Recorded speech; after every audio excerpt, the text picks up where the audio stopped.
আসসালামু আলাইকুম। প্রিয় শিক্ষার্থী বন্ধুরা, কেমন আছো তোমরা? আশা করি ভালো আছো। তোমাদের সবাইকে অনলাইন ক্লাসে স্বাগত। আমি মাইমুনা খাতুন, প্রফেসর, হিসাব বিজ্ঞান বিভাগ, সিদ্ধেশ্বরী ইউনিভার্সিটি কলেজ। বন্ধুরা, আজকে আমরা থার্ড ইয়ারের ম্যানেজমেন্ট অ্যাকাউন্টিং নিয়ে আলোচনা করব। তোমরা জানো যে করোনার জন্য শিক্ষা প্রতিষ্ঠান বন্ধ রয়েছে, আর তার জন্য আমরা অনলাইনে তোমাদের ক্লাসগুলো নিই। আমি আশা করি তোমরা ক্লাসগুলো ঠিক মতো করো এবং বাসায় অঙ্কগুলো প্র্যাকটিস করো। করোনা বেশ দীর্ঘদিন ধরেই পৃথিবীতে বিরাজ করছে। শিক্ষা প্রতিষ্ঠান বন্ধ থাকলেও অনেকেই স্বাভাবিক জীবনযাপন করছে। তো আসলে এতদিন ধরে থাকলেও মৃত্যুর হার এবং আক্রান্তের হার আমাদের দেশে কিন্তু সেভাবে কমে। আর সে কারণে আমাদের সবাইকে সচেতন থাকতে হবে এবং স্বাস্থ্যবিধি ভালোভাবে মেনে চলতে হবে। তাই তোমাদের কাছে অনুরোধ থাকবে, তোমরা অবশ্যই 3টা জিনিস ভালো করে মানবে। অর্থাৎ তোমরা সবসময় 20 সেকেন্ড ধরে ভালো করে সাবান দিয়ে হাত ধুবে, মাস্ক পরিধান করবে এবং বাইরে গেলে শারীরিক দূরত্বটা মেনটেন করবে, 3 ফুট যেটা বলা হচ্ছে। অর্থাৎ স্বাস্থ্যবিধিটা তোমরা মেনে চলবে এবং সুস্থ থাকার চেষ্টা করবে, পড়ালেখাটা ভালো করে করবে। তাহলে তোমাদের যখন কলেজ খুলবে এবং পরীক্ষা হবে তখন তোমরা ভালোভাবে পরীক্ষায় অংশগ্রহণ করতে পারবে। আসো আমরা ম্যানেজমেন্ট অ্যাকাউন্টিং এই সাবজেক্টটা আমি তোমাদের নেই থার্ড ইয়ারদের। তো ম্যানেজমেন্ট অ্যাকাউন্টিংয়ে আমরা যেই টপিকটা নিয়ে আজকে আলোচনা করবো, আমরা সেই স্লাইডে চলে যাই। পরবর্তী স্লাইডে আমাদের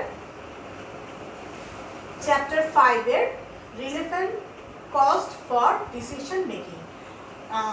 আজকে আমরা নতুন একটা চ্যাপ্টার অর্থাৎ চ্যাপ্টার 5 নিয়ে আলোচনা করবো। নতুন একটা চ্যাপ্টার শুরু করব এবং এই চ্যাপ্টারের অঙ্কগুলো আজকে আমরা করবো। তো চ্যাপ্টারের নামটা হচ্ছে relevant cost for decision making. এটা হচ্ছে তোমাদের বইয়ের চ্যাপ্টার 5 আছে। তাহলে আমরা অঙ্কে চলে যাই। আজকে আমরা এটার উপর একটা অঙ্ক করব। অর্থাৎ এই ইয়াতে যে ডিসিশনের ক্ষেত্রে আমাদের কি কি কস্টের কি কি জিনিস আমরা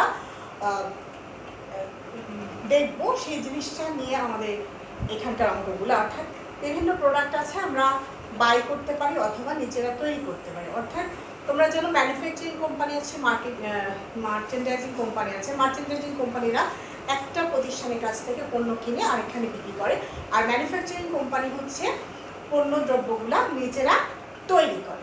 তাহলে আর এখানে যে অঙ্কগুলোতে আমরা মেইনলি ডিসিশন নিব যে একটা প্রোডাক্টকে আমাদের কস্টটা কী ক্ষেত্রে হবে। অর্থাৎ কস্টটা কি আমার কিনলে, প্রোডাক্টটা কিনলে আমার কস্টটা কম পড়বে নাকি মেক করলে, তৈরি করলে কস্টটা কম পড়বে। যেটাতে আমাদের কস্ট কম পড়বে আমরা সেই ডিসিশনটা নিব। কারণ আমাদের যখন আমরা প্রোডাক্ট কস্ট কমাতে পারবো তখনই কিন্তু আমরা কি আমাদের প্রফিটটা বেশি করতে পারবো, অর্থাৎ প্রফিট ম্যাক্সিমাইজ করতে পারবো। কারণ sales price minus cost price equal to profit, এটা তোমরা সবাই জানো, ঠিক আছে। এবং একটি প্রতিষ্ঠানের উদ্দেশ্য থাকে, একটা ব্যবসা প্রতিষ্ঠানের উদ্দেশ্য থাকে প্রফিট ম্যাক্সিমাইজেশন, তাই না? তো সেই প্রফিট ম্যাক্সিমাইজেশনের জন্য অবশ্যই আমাদেরকে কস্টটা, যেই কতখানে কস্টটা কম হবে আমাদের সেই রকম ডিসিশনটা নিতে হবে। অর্থাৎ ম্যানেজমেন্ট যদি প্রপার ডিসিশন নিতে পারে তাহলেই তার কোম্পানি একটা ভালো প্রফিট গেইন করতে পারবে। সো আমরা পরবর্তী স্লাইডে চলে যাই, অঙ্কের স্লাইডে। দেখো এখানে তোমাদের জন্য আমি একটা প্রবলেম নিয়ে আসছি, সেই প্রবলেমটা আমরা আজকে সলিউশন করব। তাহলে দেখো problem, JW Hens Corporation annually produce 10,000 units of assembly part on 206, and outside supplier have offered to manufacture the part of hens at taka 19 per part. অর্থাৎ প্রতিটা পার্ট 19 টাকা করে একটা ম্যানুফ্যাকচারিং কোম্পানি অফার দিয়েছে, supplier manufacture করার জন্য supplier offer দিয়েছে outside থেকে। If Hans decided to buy the part, they will be able to rent the existing area for taka 8,800 a year. Listed below are the total cost of the products produced part on 206. 206 টার produce করতে কত খরচ হবে সেটা পরবর্তীতে আছে। আর যদি সে কেনে তাহলে ৮,০০০ টাকা করে সে রেন্ট দিতে পারবে, এটা 10,000 ইউনিটস। আচ্ছা, এর পরবর্তী স্লাইডে আমরা গিয়ে দেখি। দেখো তাহলে যদি সে মেক করে, তৈরি করে, তাহলে তার কি কি খরচ লাগবে সেটা এখানে আছে। পার ইউনিট কস্ট এবং total cost. Per unit cost এখানে দেওয়া আছে, টোটাল কস্ট। পার ইউনিটের ক্ষেত্রে তোমরা দেখো ডাইরেক্ট ম্যাটেরিয়াল আছে টাকা 2.5 পার ইউনিট, তাহলে টোটাল আসতেছে 25,000।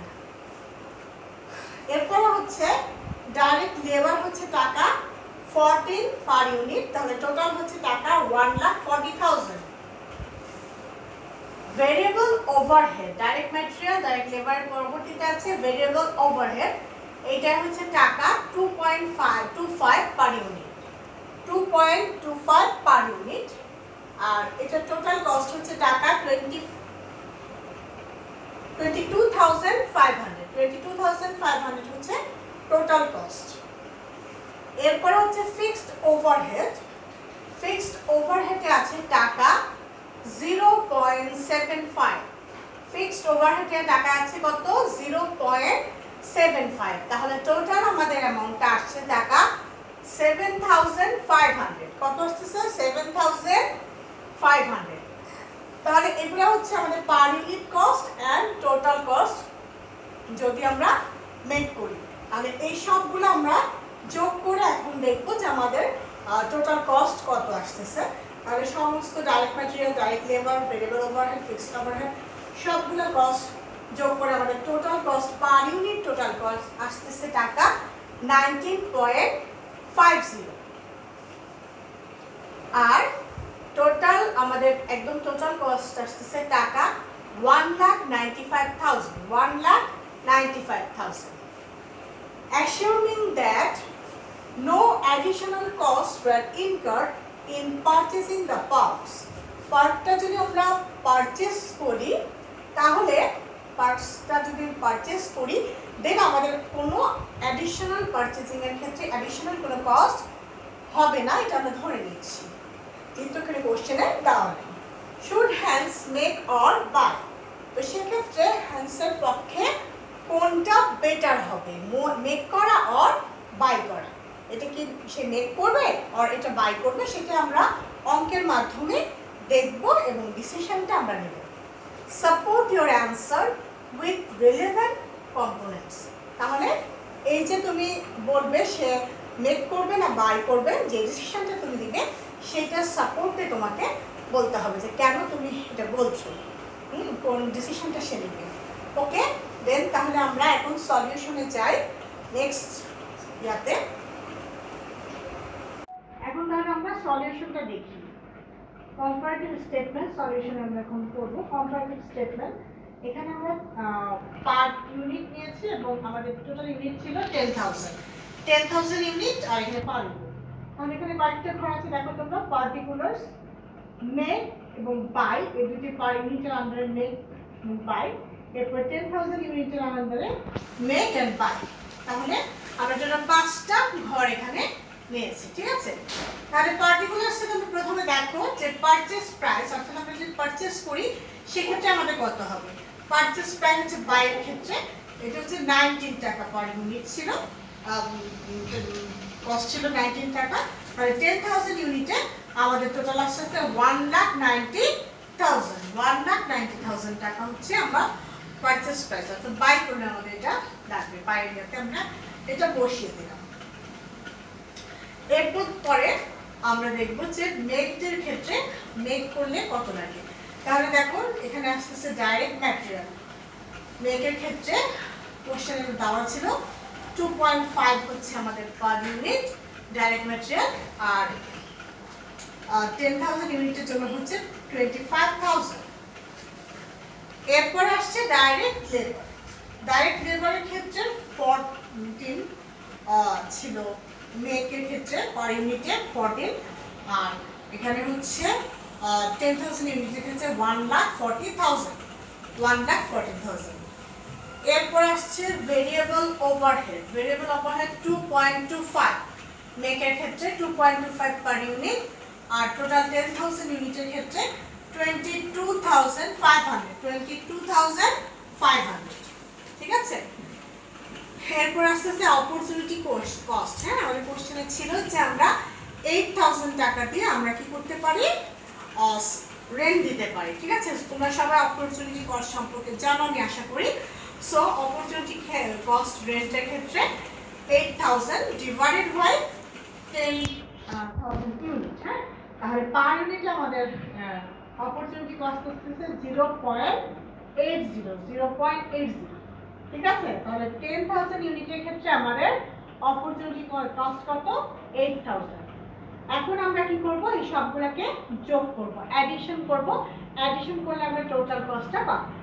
তাহলে এখন দেখো আমরা প্রত্যেকটা কলাম এভাবে করে করে করব। নেটের ক্ষেত্রে আমরা টোটাল যোগ করে দেখছি, এই সবগুলো অ্যামাউন্ট যোগ করে পাচ্ছি। টোটাল কস্ট আমাদের নেটের ক্ষেত্রে আসছে 19.55। দেন বাইরের ক্ষেত্রে হচ্ছে 19। ঠিক আছে, আর এরপরে হচ্ছে মেকের ক্ষেত্রে আমাদের 10,000 ইউনিটের টোটাল কস্ট আসতেছে 1,95,500। 1,95,500। ঠিক আছে, আর বাইরের ক্ষেত্রে আসতেছে 1,90,000। 1,90,000, এটা হচ্ছে আমাদের টোটাল কস্ট। এখন আমরা দেখব difference in favour of purchasing from outside supplier.